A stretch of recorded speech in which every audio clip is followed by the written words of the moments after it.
Kia ora, good morning. It is Monday. I am Mike from Markets. It's been a while. First day back after a 2-week break. Not really a break, more of a secondment, let's say. Anyway, I may be a bit rusty this morning. I'm sure you've seen worse on the internet. Anyway, Kiwibank Markets in a minute. That is why we are here bright and early. So, let's crack in with big picture stuff. Start there. We had mixed but ultimately fairly neutral data out of the US over the weekend. A few semi-sensationalist headlines, mainly regarding the deferral of a prearranged 6-monthly catch-up between the architects of the US-China trade deal. Both sides were happy to push it out a little bit. So, no real story there. Beyond that, more of the usual, really. COVID and election talk, both here and in the US. That's what pretty much dominated news feeds. Some of that stuff on the screens there. For markets, all of that big picture stuff resulted in a fairly muted weekend session. US equity markets did very little, which is kind of interesting, especially in terms of the S&P 500. That fell by 0.02%, so basically flat, but it remains on the cusp of a new all-time high. To be fair, though, the most recent all-time high was only hit on Thursday, and consolidation at an elevated level, not uncommon, maybe one to watch. Continuing with equities, European indices, they fell by 1 to 1.5%.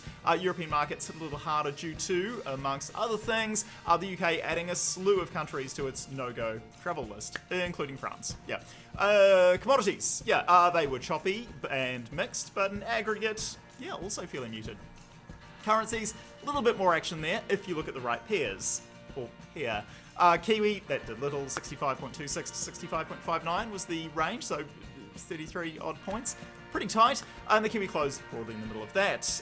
The Kiwi lost varying degrees of ground against the other majors, which is most interesting for the Kiwi Aussie, the COSI, the NZD-AUD, the Widowmac, whatever you want to call it.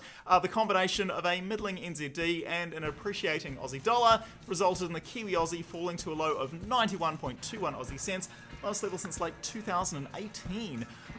Kiwi against the euro, the yen, and the pound. It's lower, but not really attention-grabbing lower Aussie styles.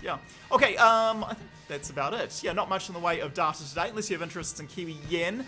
Some data there. What else? It is Monday, so First View will be winging its way to your inbox later this morning. Jared, Jeremy, Mary Jo pondering the economic implications of the week that was and what might happen the week ahead. Hamish talking about currency. Ross discussing interest rates. It's a veritable cornucopia of pertinent and timely insights to read on your phone while you're, having a cup of tea. That's what I'll be doing. Also today, probably, a potential announcement regarding our election, the New Zealand election, might prompt some marginal movement in the NZD.